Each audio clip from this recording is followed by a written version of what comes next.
Ukraine के Kharkiv से अपने परिवार वालों के पास पहुंचा बरेली के फतेहगंज पश्चिमी का रहने वाला एमबीबीएस का छात्र आसिफ।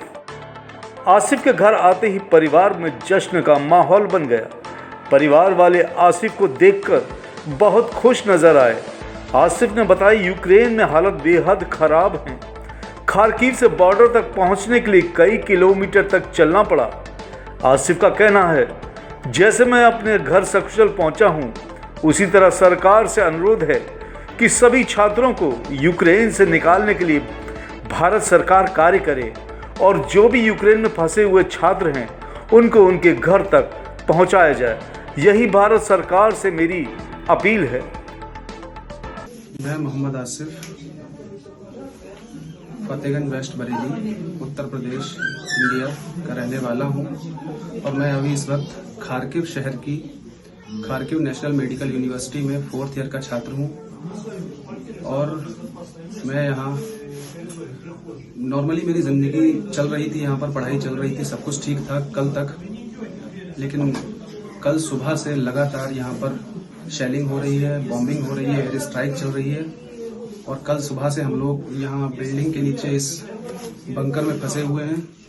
हम लोगों ने कल से कुछ खाया पिया नहीं है, खाना पीना सब दुश्वार है क्योंकि बॉम्बिंग बहुत ज़्यादा बढ़ गई है यहाँ पर और हम लोग यहाँ बहुत परेशान हैं। मैं और मेरे काफ़ी दोस्त यहाँ फंसे हुए हैं और यहाँ रहना दिन ब दिन बहुत बहुत बहुत दुश्वार हो गया है। हम लोगों ने पूरी रात यहाँ खड़े खड़े रात बंकर में ऐसी बिताई है और मेरी भारत सरकार से गुजारिश है कि हमें जल्द से जल्द यहाँ से निकालने का काम किया जाए क्योंकि यहाँ अब रहना बहुत दुश्वार हो गया है। दिन ब दिन खतरा बहुत ज़्यादा बढ़ रहा है।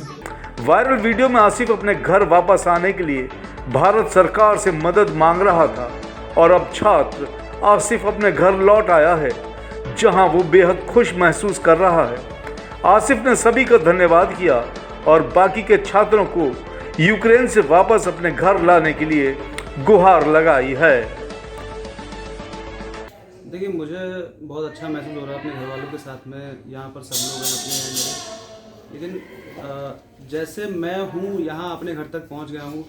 मेरा जो है भारत सरकार से मेरी ये गुजारिश है कि जैसे मैं पहुँचा हूँ, जिस प्रकार की खुशी मेरे घर वालों को हो रही है, उस प्रकार की खुशी जो भी अभी वहाँ पर छात्र फंसे हुए हैं उनके घर वालों को भी वैसी खुशी मिले और उनके बच्चे भी वहाँ से वापस बुलाए जाएं, लाए जाएं। आज से बताइए, खार्किव से आप जो निकले तो खार्किव के हालात क्या खार्किव के?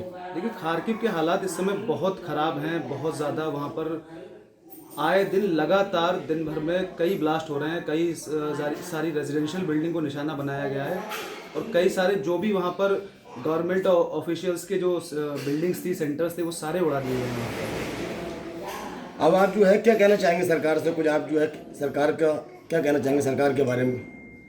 देखिए, सरकार के बारे में मैं ये कहना चाहूँगा कि सरकार जो इवैक्यूएशन का जो ऑपरेशन चला रही है, वो सरकार सिर्फ और सिर्फ जो सरकार ने जो कंट्रीज जो बॉर्डर हैं यूक्रेन से लगते हैं, स्लोवाकिया, हंगरी, पोलैंड, रोमेनिया, वो उनके अंदर से चला रही है। लेकिन गवर्नमेंट को ये देखना चाहिए कि बच्चे खार्किव से यूक्रेन की अलग अलग सिटीज़ से कैसे निकले। गवर्नमेंट की जो एम्बेसी है वो एडवाइजरी जारी करती है कि बच्चे अपने रिस्क पे कैसे भी करके बच्चे बॉर्डर तक पहुंचे। बॉर्डर से हमारी जिम्मेदारी है। सवाल सत्ता से पूछिए, विपक्ष से नहीं, क्योंकि विपक्ष से सवाल तो सब पूछते हैं, लेकिन सत्ता से सवाल पूछते हैं सिर्फ हम।